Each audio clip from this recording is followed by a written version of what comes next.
그리고 권율 장군에게 신고하고 머무는데 바로 이 집에서 머뭅니다. 이 어해라는 분의 집에서 머무는데 나라에 큰일이 생깁니다. 비극이죠. 이순신을 대신해서 누가 삼도 수군 통제사가 됩니까? 원균. 여러분 원균 장군 너무 나쁘게 보지 마세요. 제가 원균 후손도 많이 만나고 하는데 이거 어쩔 수 없는 경우가 있었어요. 이순신의 자리를 원균이 온 거야. 삼도 수군 통제사로. 이 선조가 마음이 급하니까 다시 원균 보고 또 독촉시킨 거예요. 부산 앞바다로 가봐라! 그랬거든요.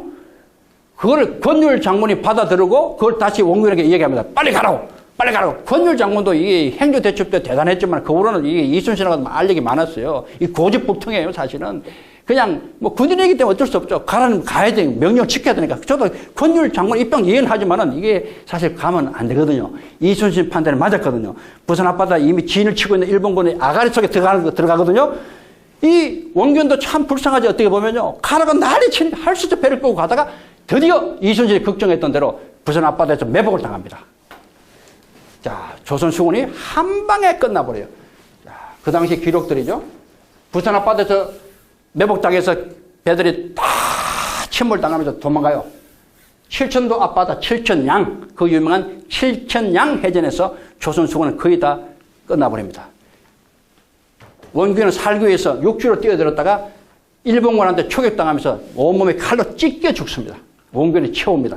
이 원균의 아들 원사웅이라고 18세 청년, 유일한 독자입니다. 독자. 같이 거기서 죽습니다. 사실은 이 원균은 직계가 없습니다. 이렇게 다. 어떻게 보면요, 참 억울하지 않습니까? 그죠? 나름대로 최선을 다했던 장군인데 지금 후세들은 원균을 뭐 이순신과 대비하다 보니까 나쁜 사람으로 얘기하는데 저는 개인적으로 그렇게 생각 안 해요. 그 당시 상황, 그죠? 그 당시 군인된 그런 어떤 그 규율, 그걸 이해를 하셔야 돼요. 저는 여기서 중요한 결론을 하나 내고 싶어요. 뭔가 하면은, 어쨌든 간에 중요한 결론은 리더가 참 중요하다는 거예요. 자, 보십시오. 이순신이 지휘할 때와 원균이 지휘할 때 차이가 뭘까요? 보세요. 배는 똑같아요. 배, 판옥선 배는 똑같고, 대포도 똑같이 있어요. 총포들. 부하들도 사실 거의 같았어요. 누가 달랐어요? 리더가 달랐다는 거죠. 그죠? 이순신이 지휘할 때는 한 번도 치지 않았어요. 한 번도. 여러분 놀라운 기록을 하나 말씀드릴게요. 이순신은요 7년 전쟁 동안에 수많은 해전을 치르는 동안에 완벽하게 100% 다 이겼는 것도 중요하지만 더 중요한 게 하나의 기록이 뭔가 하면은 일본군을요 제가 계산하니까 대략 960척을 침몰시킵니다. 일본 배를 960척 이상을. 놀라운 것은 그 가운데 우리 배를 한 척도 침몰당하지 않는 기록을 이순신이 갖고 있어요. 이건요 세계 해전사에 찾을 수가 없어요. 이거 이해가 되시나요? 그 유명하고 그 절박했던 명량해전조차도 300척하고 12척하고 붙었는데도 일본 배는 121척을 침몰시키고 우리 배는 한 척도 침몰당하지 않았어요. 12척 몽땅 살아남습니다. 이런 기적들이거든요. 그러니까 참 이순신은 대단한 분이에요. 대단한 분이에요. 그런데 원균이 그 부대에 똑같이 맡았는데 한순간에 끝나버려요. 리더의 차이입니다. 그건 이해하시죠? 그죠? 그래서 우리 사회의 리더가 중요한 거예요. 여러분 이 방송을 듣고 있는 여러분 우리 청년들도 마찬가지 여러분 리더이기 때문에 잘해야 되고 또 기업인들도 여러분 리더이기 때문에 잘해야 되고 아시겠죠? 리더가 정말 중요한 거예요. 그래서 리더십 공부를 계속 하는 거예요. 우리가.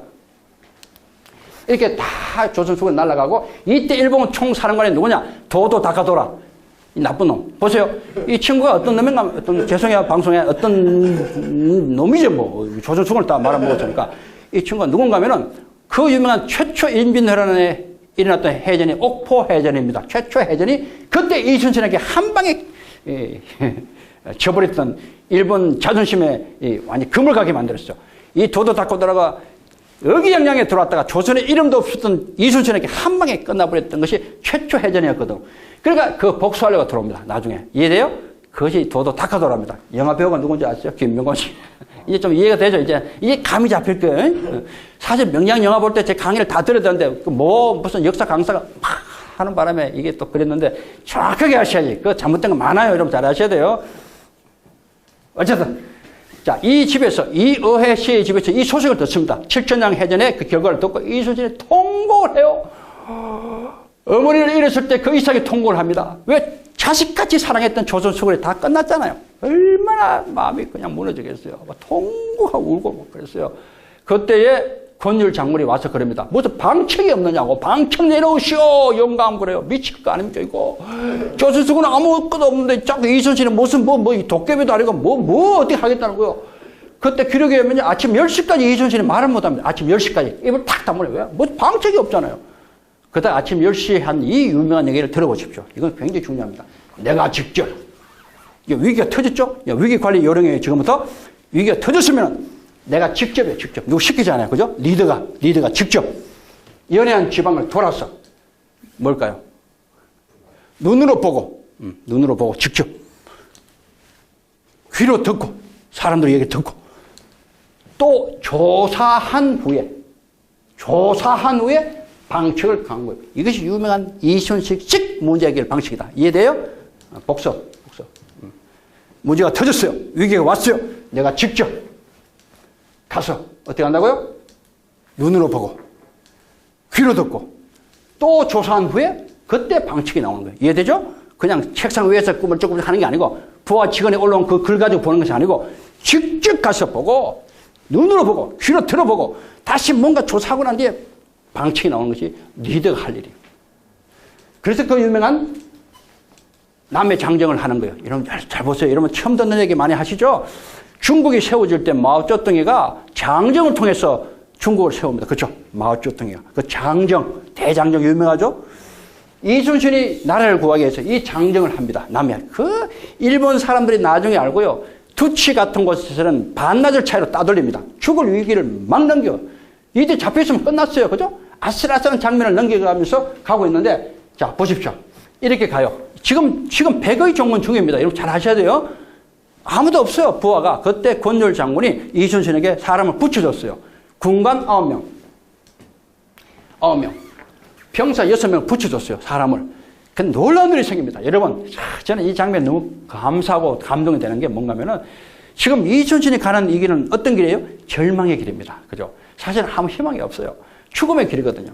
근데 중요한 것은 이순신의 평상시의 리더십이에요. 이게 평상시 인격 때문에 이순신이 간다는 그 소식에 사람들이 모이기 시작했다는 거. 이게 중요한 거예요. 그것도 그냥 모이는 것이 아니라 목숨을 같이 하겠다고 모입니다. 목숨을 같이 하겠다고. 자, 어떻게 모이느냐. 제가 모아봤어요. 이건 모으는데 쉽지 않아요. 이거 하는데. 이것도 누가 시비 그래. 교수님, 뭐, 그렇게 복장이 다 똑같았냐고. 군복은 다 똑같은 거예요, 원래 군복은. 이거 모은다고요? 제가 고생한 거예요. 이거. 계속 사람들이 모였어요. 얼마나 모이는지 한번 모아보세요. 계속 모이는 거예요. 자, 나중에요. 딱 모인 숫자가 120명이 모입니다. 이건 엄청난 숫자입니다. 여러분, 보십시오. 내가 잘 나갈 때 있잖아요. 그죠? 내 계급도 있고, 돈도 있고, 뭐 있으면 사람들이 막 와요. 얘는 경조사 가봐요. 뭐 좀 잘 나간다면 막 와요. 그죠? 딱 그 계급 없어지고, 뭐 없어지고 하면요. 사람들이 안 옵니다. 이거 냉정한 이 사회입니다. 그죠? 그걸 나무랄 수는 없어요. 그런데 여기서 보십시오. 이순신이 얼마나 대단한 분인가. 지금 죽으러 가는 길이에요. 죽으러 가는 길. 근데 같이 죽겠다고 모이는 사람 120명이라는 것은 기적의 숫자입니다. 그렇죠? 세계 어떤 영웅도 이런 것이 없었어요. 여러분 잘 아셔야 돼요. 세계 어떤 영웅도 이런 절망 상황 속에서 같이 죽겠다는 사람이 이렇게 없어요. 기껏해 한두 명이 있겠죠. 그죠? 이 중에 마하수라는 분은 아들 4명과 같이 왔다가 나중에 명장개전 일어났을 때 이순신 구하려고 뛰어들었다가 다 죽습니다. 실제로. 저는 감동스러워요. 우리는 적어도 이런 리더가 돼야 될 거라고 생각해요. 여러분, 평상시에 잘해야 돼요. 그죠? 평상시에 정말 누가 어렵다 하면은 계산하지 말고 정말 내가 도와줄 수는 도와주고요. 내가 직책이 있을 때 도와주라는 거예요. 저도 군생활 오래 했지만 통상 그런 말해요. 무슨 부탁하면 야 임마 내가 그런 게 있죠. 현역이 있을 때 자기가 힘쓸 때 또 안 도와주고 꼭 끝나면 야 진작에 얘기하지 이런 소리 하고 그죠? 도와줄 수 있는 위치에 있을 때 도와주는 그것이 죄짓고 무슨 나쁜 짓 말고 그건 말고 아시죠? 정말 자기가 정당하게 도와줄 수 있는 건 도와주십시오. 그것이 좋은 거예요.